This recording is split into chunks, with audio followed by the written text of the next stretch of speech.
జైనూర్ సంఘటనలో బాధితురాలు ఎవరైతే ఉన్నారో ఆవిడని ఈరోజు బీఆర్ఎస్ పార్టీ తరఫున పరామర్శించడం జరిగింది. ఏ సంఘటన అయితే జరిగిందో నిజంగా సంఘటన బాధాకరం, అందరం కూడా ఖండించాల్సిన సంఘటన. నిజంగా ఆవిడని చూస్తే అసలు మొహం మీద అంతా కూడా ఒక 30-40 కుట్లతోని, బాడీ అంతా కూడా షోల్డర్ మీద అక్కడంతా కూడా కుట్లతోని జీవత్సంలో కనిపిస్తూ ఉంది. నిజంగా ఎంత ప్రతిఘటించి తనను తాను కాపాడుకుంది అనేది అక్కడ చూసిన తర్వాత మాకంతా అర్థమైంది. నిజంగా ఒక్కసారి వెనక్కి తిరిగి ఆలోచిస్తే 8 నెలలు ఈ రాష్ట్రంలో జరుగుతున్న అన్ని చూస్తూ ఉంటాయి. అంటే పాలనను గాలికి వదిలేసి, శాంతి భద్రతలను గాలికి వదిలేసి, ఏది జరిగినా ఈ ప్రభుత్వానికి సంబంధం లేదన్నట్టు ఏ విధంగా అయితే బిహేవ్ చేస్తున్నారో మళ్ళీ ఇలాంటి సంఘటనలు జరగడానికి ఆస్కారం ఏర్పడతా ఉంది.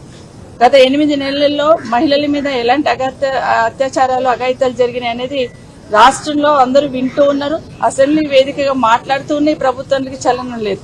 దాదాపుగా 1800 పైచిలకు సంఘటనలు మహిళల పట్ల జరిగిన సంఘటనలు చూస్తున్నాం.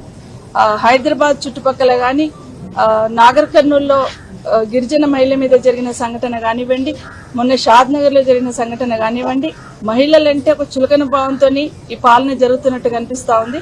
మహిళల పట్ల అగత్యాలు జరుగుతా ఉన్న, అత్యాచారాలు జరుగుతా ఉన్నా స్పందించడానికి ఈ రాష్ట్ర ముఖ్యమంత్రి గారికి కనీసం తీరిక కూడా లేని పరిస్థితి చూస్తా ఉన్నాం.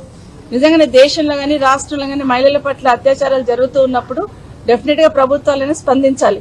కానీ మన రాష్ట్రంలో ముఖ్యమంత్రి గారు ఇన్ని సంఘటనలు జరిగినా, హైదరాబాద్ లో ఆర్టీసీ బస్ లో మహిళల మీద అత్యాచారం జరిగినా పట్టించుకునే వాళ్ళు లేరు.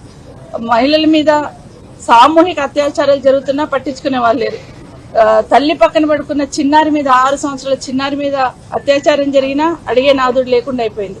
ఒకప్పుడు హైదరాబాద్ లో మహిళలకి భరోసాతో, భద్రత ఉండేటట్టు షీ టీమ్స్ లాంటివి ఏర్పాటు చేసి హైదరాబాద్ లో ఉంటే శాంతి భద్రతలతో పాటు మహిళలకు భరోసా ఉంటుందని ఆ రోజు ఆనాటి ముఖ్యమంత్రి కేసీఆర్ గారు తీసుకున్న స్టెప్స్ తోని హైదరాబాద్ అంటే ఒక భరోసా, భద్రత ఉందని ఉండేది. కానీ ఈ రోజు హైదరాబాద్ లో ఎక్కడ ఏం జరుగుతుందో, బయటికి పోయిన మహిళ క్షేమంగా ఇంటికి వస్తుందా లేదా, బయటికి పోయిన ఆడబిడ్డలు క్షేమంగా ఇంటికి వస్తారా లేదా అని ఒక భయంతో ఈ రోజు ఈ రాష్ట్రంలో భయానక పరిస్థితులు నెలకొన్న సందర్భాన్ని చూస్తున్నాం. ఈ రోజు ఆ మహిళను మనము జైనూర్ సంఘటనలు జరిగిన వీళ్ళ మదర్ని ఏదైతే చూస్తున్నామో నిజంగా చాలా బాధ అనిపిస్తా ఉంది. ఇమీడియట్ గా వాళ్ళ మీద ఇక్కడే కాదు, ఎక్కడ కూడా అత్యాచారాలు జరుగుతున్న వాళ్ళ మీద ఇమీడియట్ గా యాక్షన్ తీసుకున్న సందర్భం అయితే కనిపిస్తలేదు. ప్రతిసారి అడుగుతూ ఉన్నాం, మహిళల మీద ఇలాంటి సంఘటనలు జరిగినప్పుడు ఫాస్ట్ ట్రాక్ కోర్ట్స్ ఏర్పాటు చేయండి. అలాంటి వాళ్ళకి శిక్ష ఇమీడియట్ గా పడేటట్టు చూస్తే మిగతా వాళ్ళకు ఒక భయం అనేది ఉంటుందంటే కనీసం దాని మీద రివ్యూ చేసే సమయం ముఖ్యమంత్రి గారికి లేదు. దాని మీద నిర్ణయం తీసుకోవాలనే ఆలోచన కూడా ముఖ్యమంత్రి గారికి లేనట్టు కనిపిస్తుంది. ఒకటి మాకు అర్థమవుతుంది అంటే మహిళలంటే చులకన భావంతో చూస్తుంది ప్రభుత్వం అనేది స్పష్టంగా అర్థమవుతుంది. ఇప్పటికైనా ఏ మూల చూసినా ఏదో ఒక సంఘటన జరుగుతుంది. ముఖ్యమంత్రి గారు ఇప్పటికైనా మీరు కళ్ళు తెరిచి రివ్యూ చేసి ఇలాంటి సంఘటనలు పునరావృతం కాకుండా నిర్ణయం తీసుకోవాలని డిమాండ్ చేస్తా ఉన్నాం.